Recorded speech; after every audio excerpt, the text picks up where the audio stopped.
Advisory. Distinguished is not intended for all audiences. The following stories are true and may contain details that some find disturbing. Listener and viewer discretion is advised. Next on Distinguished, we honor the legacy of Master Sergeant Roy Benevidez. Roy Benevidez was born on August 5, 1935, outside of Cuero, in DeWitt County, Texas. By the age of 7, Benevidez had lost both his parents and was being raised by relatives in El Campo. He took on multiple jobs to support the family, and dropped out of school at the age of 15, to work full-time. In 1953, at the age of 17, he enlisted in the Texas Army National Guard during the Korean War, and later switched to Army active duty in June 1955. He completed airborne training in 1959, and was assigned to the 82nd Airborne Division at Fort Bragg, North Carolina. Later that same year, he underwent training for the prestigious Army Special Forces and became a member of the 5th Special Forces Group and the Studies and Observations Group. In 1965, he served as a Special Forces advisor in South Vietnam to an Army of the Republic of Vietnam Infantry Regiment. During his tour in Vietnam, he stepped on a landmine during a patrol and was evacuated back to the United States. He was paralyzed from the waist down. Doctors concluded he would never walk again and prepared his discharge papers, but he was determined to defy the odds. He embarked on a nightly training routine against doctors' orders to regain his mobility. After over a year of hospitalization, he walked out of the hospital in July 1966, determined to return to combat in Vietnam. Despite continuing pain from his wounds, he returned to South Vietnam in January 1968. On the morning of May 2, 1968, a 12-man Special Forces reconnaissance team was inserted by helicopters in a dense jungle area west of Loc Ninh, Vietnam, to gather intelligence information about confirmed large-scale enemy activity. This area was controlled and routinely patrolled by the North Vietnamese Army. They soon found themselves surrounded by an enemy infantry battalion of around 1,000 men. After a short period of time on the ground, the team met heavy enemy resistance, and requested emergency extraction. 3 helicopters attempted extraction, but were unable to land due to intense enemy small arms and anti-aircraft fire. Sergeant Benevidez was at the forward operating base in Loc Ninh, monitoring the operation by radio, when these helicopters returned to offload wounded crew members, and to assess aircraft damage.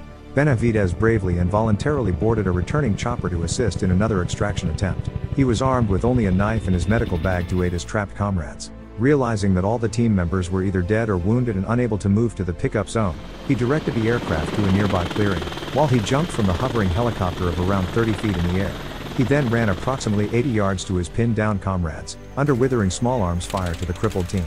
Before reaching the team's position, he was wounded in his right leg, face, and head.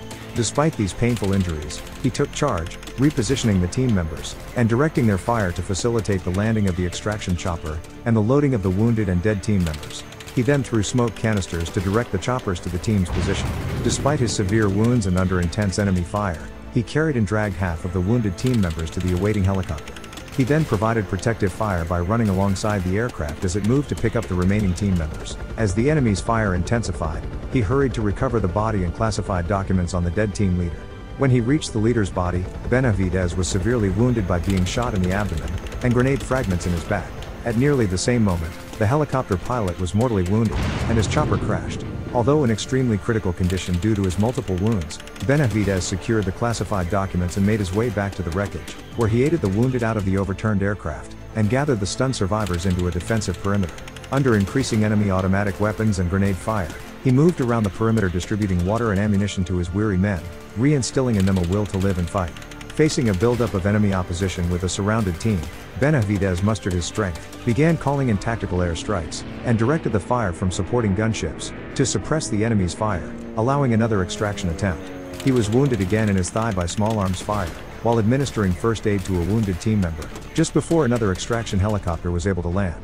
His indomitable spirit kept him going as he began to ferry his comrades to the craft. On his second trip with the wounded, he was clubbed by an enemy soldier. In the ensuing hand-to-hand combat, he sustained additional wounds to his head and arms, before killing his adversary with his bare hands. He then continued under devastating fire to carry the wounded to the helicopter. Upon reaching the chopper, he spotted and killed 2 enemy soldiers, who were rushing the helicopter from an angle that prevented the aircraft door gunner from shooting at them. With little strength remaining, he made one last trip to the perimeter to ensure that all classified material had been collected or destroyed, and to bring in the remaining wounded. After the intense battle, now forever known as the 6 Hours of Hell, in extremely serious condition from numerous wounds and loss of blood, Benevidez finally made it back to the chopper and allowed his comrades to pull him in. His choice to voluntarily join his comrades who were in critical straits, to expose himself constantly to withering enemy fire, and his refusal to be stopped despite numerous severe wounds, saved the lives of at least 8 men. When they arrived back to the base, he was thought to be dead and put into a body bag. As they were zipping up the body bag, his jaw was closed shut from being broken, and the loss of so much blood made him so tired he was unable to talk. He had only the strength to spit to let them know he's still alive. Benevidez showed incredible resilience, enduring broken bones and a total of 37 separate bullet, bayonet, and shrapnel wounds during the 6-hour fight. His body suffered multiple major gunshot wounds, and shrapnel was scattered across his head, scalp, shoulder, buttocks, feet, and legs. Despite the severity of his injuries, including slashed arms and a collapsed lung, his determination to protect his comrades drove him through the grueling ordeal. Benevidez was evacuated once again to the U.S. to the Fort Sam Houston's Brooke Army Medical Center, where he eventually recovered. In 1972, he was assigned to Fort Sam Houston, in Texas, where he remained until retirement. On February 24, 1981, President Ronald Reagan presented Benevidez with the Medal of Honor at the Pentagon. Reagan turned to the press and said, "If the story of his heroism were a movie script, you would not believe it." Master Sergeant Roy Benevidez died on November 29, 1998, at the age of 63, at Brooke Army Medical Center. He was laid to rest, with full military honors, at Fort Sam Houston National Cemetery. Throughout his illustrious career, Benevidez was honored with numerous prestigious decorations. His personal accolades include the Medal of Honor, 5 Purple Hearts with 4 oak leaf clusters, Defense Meritorious Service Medal, Army Commendation Medal, and the Texas Legislative Medal of Honor. Additionally, he received several unit awards, such as the Presidential Unit Citation, Meritorious Unit Commendation, Republic of Vietnam Gallantry Cross with Palm, and Republic of Vietnam Civil Actions Medal with Palm. Among the other notable achievements, he holds the Combat Infantryman Badge, Master Parachutist Badge, Special Forces Tab, United States Army Special Forces Cheeb, 8 Service Stripes, and 4 Overseas Service Bars. Thank you for joining us on this incredible journey through the stories and lives of military heroes. We hope you've been inspired and moved by their courage and sacrifice. We can't do this without your support.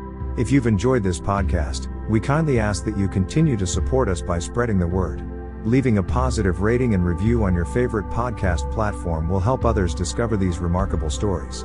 Don't forget to like and share our episodes on social media. Your personal recommendation can make a significant impact. By sharing these stories, you play a vital role in honoring the bravery of our military heroes and ensuring their legacies live on.